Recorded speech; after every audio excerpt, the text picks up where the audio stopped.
These are my stepsister's rats. They're in this pretty big cage, which they have a lot to do in there because rats need to stay active, but as you can see, they also like to relax. So rats are typically agonistic and just aggressive in general towards other people or anyone that's in their shelter where they're used to. They're very social, so it's typical for them to have 2 of them in one cage or more, but that's probably the perfect amount so that they don't get lonely or sad.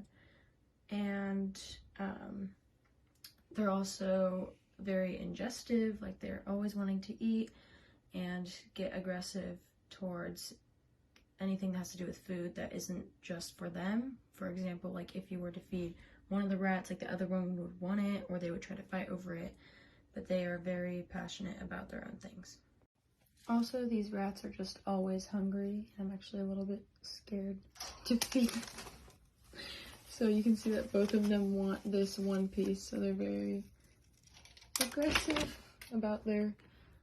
So I probably would just rather sprinkle some of the food on top so that they can just get those pieces instead, because they probably will bite your finger. In this video, my dogs are showing an example of social behavior because they're playing with one another and my mom.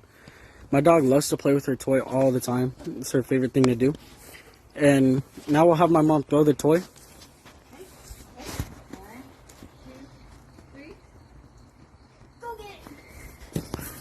And this is an example of investigative behavior because she threw the toy and she wanted to go look to see what it is. This is my lizard, Kai. So he's typically shelter seeking because he wants to stay in the warmth and just relax. That's just kind of what this type of lizard does. And he's usually sleeping and resting and very relaxed, but you can also take the lizards out of the cage and play with them.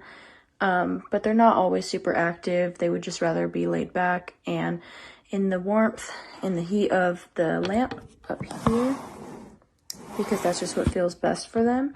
But he likes staying on this side of the cage because it has a perfect balance of some cool temperatures and some heat. How do you diagnose animal behavior? Animal behavior can tell a lot about how an animal's health is.